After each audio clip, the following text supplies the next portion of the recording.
Mainstream media's tantrums likely to get even worse as anti-Trump impeachment witness Lieutenant Colonel Vindman has just been fired from his White House job. Anti-Trump impeachment witness Lieutenant Colonel Alexander Vindman and his twin brother have been fired and escorted out of the White House by security, according to Alexander Vindman's attorney. As security escorted Vindman out of the White House, he was told his services were no longer needed. Adam Schiff and Chuck Schumer are among Democrats already freaking out at the news. Chuck Schumer in a statement said, "As usual, the White House runs away from the truth. Vindman lived up to his oath to protect and defend our Constitution." Schumer said the move was not a sign of strength and only showed Trump's weakness. From Zero Hedge, they point out that Vindman, a Ukraine specialist who sat on the National Security Council, who was accused of being coached by House Intel Committee Chairman, Democrat Adam Schiff, was present on a July 25th phone call between President Trump and Ukrainian President Zelensky when the U.S. president asked that Ukraine investigate former Vice President Joe Biden and his son Hunter, as well as claims of pro-Clinton meddling in the 2016 U.S. election. He was also notably counseling Ukraine on how to counter President Trump's foreign policy, according to the New York Times, which led some to go as far as accuse him of being a double agent. Vindman's lawyer, David Pressman, gave this angry statement saying he followed orders, he obeyed his oath, and he served his country, and for that the most powerful man in the world, propped up by the silent, the pliable, and the complicit, has decided to exact revenge. Just mentioned in the very last video here how tons of mainstream media sources have been panicking over this, including the CIA-backed Washington Post, whose contributors include John Podesta. Other media outlets crying out today that President Trump's revenge-a-thon is proceeding quickly. Another headline reads, "Trump Republicans take revenge on opponents post-acquittal." And it looks like they're worried that things are about to get even worse for the Democrats. Another headline says Trump is now free to take revenge against those who wronged him during impeachment. Insiders told me it won't be pretty. Article by Andrew Feinberg adds some of the other actions taken recently, including one that we've also been following here, how Senators Grassley and Johnson have just asked the Secret Service to turn over travel records generated when Hunter Biden was an agency protectee, citing their committee review of potential conflicts of interest posed by the business activities of Hunter Biden and his associates during the Obama administration. Here's another panicked reaction from the mainstream media. Business Insider says impeachment witness Alexander Vindman and his twin brother were abruptly fired and escorted from the White House as part of Trump's payback. Breitbart adds the development comes after Bloomberg News reported Thursday evening that Vindman's removal was likely as part of a plan to cut down the Trump administration's foreign policy bureaucracy. Asked by reporters earlier Friday whether Vindman was set to be removed, President Trump replied, quote, "I'm not happy with him. You think I'm supposed to be happy with him?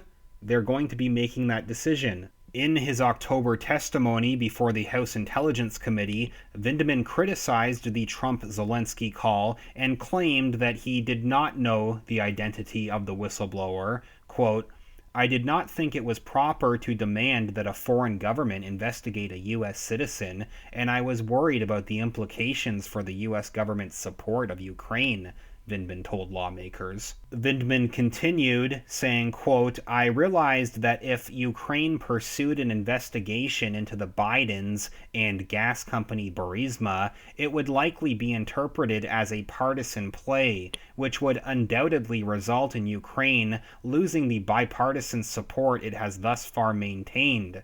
This would all undermine U.S. national security," he added. "Following the call, I again reported my concerns to NSC's lead counsel." Several Republicans, such as Senator Marsha Blackburn, have repeatedly accused Vindman of leaking details of the call to the whistleblower. quote, Alexander Vindman broke the chain of command and leaked the contents of the president's July 25th phone call to his pal, the whistleblower, over a policy dispute with the president. How is that not vindictive? The Tennessee Republican tweeted last month.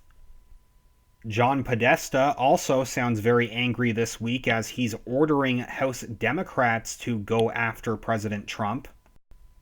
Also, again, want to highlight how Vindman is brought up in this recent article from January, pointing out how Obama's NSC holdovers have finally been booted after 3 years of nonstop leaks. The White House National Security Council is sharply downsizing in a bid to improve efficiency by consolidating positions and cutting staff. Washington Times reporting on this, adding that a secondary unspoken objective is to address the nonstop leaks that have plagued the Trump administration for nearly 3 years.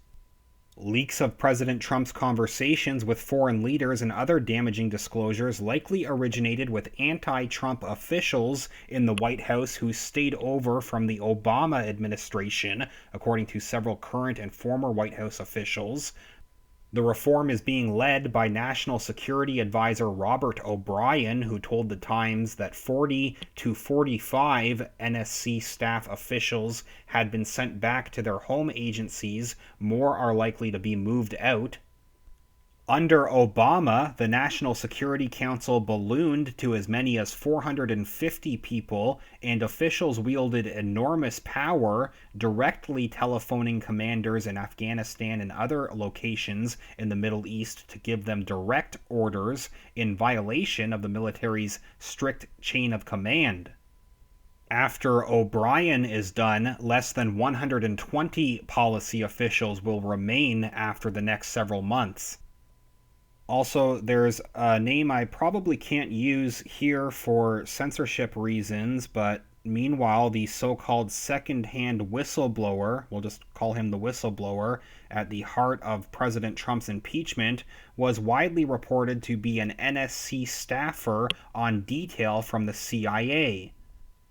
Obama-era NSC officials are suspected of leaking classified details of President Trump's phone conversations with foreign counterparts after Trump's election in November 2016 and continuing through the spring of 2017. A series of unauthorized disclosures to news outlets appeared to come from within the White House. Several of the leaks involved publication of sensitive transcripts of the president's conversations with foreign leaders. Devin Nunes, California Republican and former chairman of the House Permanent Select Committee on Intelligence, said this year that he sent the Justice Department 8 criminal referrals related to the leaks, including those related to President Trump's conversations with leaders of Mexico and Australia. NSC official Tim Morrison, meanwhile, testified that Vindman was suspected of leaking sensitive information to the press, a claim that Vindman denied. And just in the time that I've started this video, another breaking update, New York Times reporting that President Trump has fired Gordon Sondland hours after dismissing impeachment witness Alexander Vindman. Emboldened by his victory and determined to strike back, the president fired Mr. Sondland, the ambassador to the European Union, after the White House earlier on Friday dismissed Colonel Vindman. The New York Times does not sound very happy about this either, complaining that President Trump and his aides wasted little time opening a campaign of retribution against those he blames for his impeachment, firing on Friday 2 of the most prominent witnesses in the inquiry against him, barely 48 hours after the Senate acquitted the president. So who could possibly be next, and how much more panic will we see from the mainstream media? I will continue to follow this and will follow up here with any other details. Please let me know what you think so far. If you could give this video a thumbs up, greatly appreciated. Make sure that you're subscribed to the channel. Also, down in the video description are links to my Patreon and PayPal accounts where you can support this channel directly. Patreon.com/realityreader or paypal.me/realityreader. Both links down below. Thanks again, everybody has been sharing these videos or sharing the channel with others to help get the info out there. I'll follow up soon. Thanks again.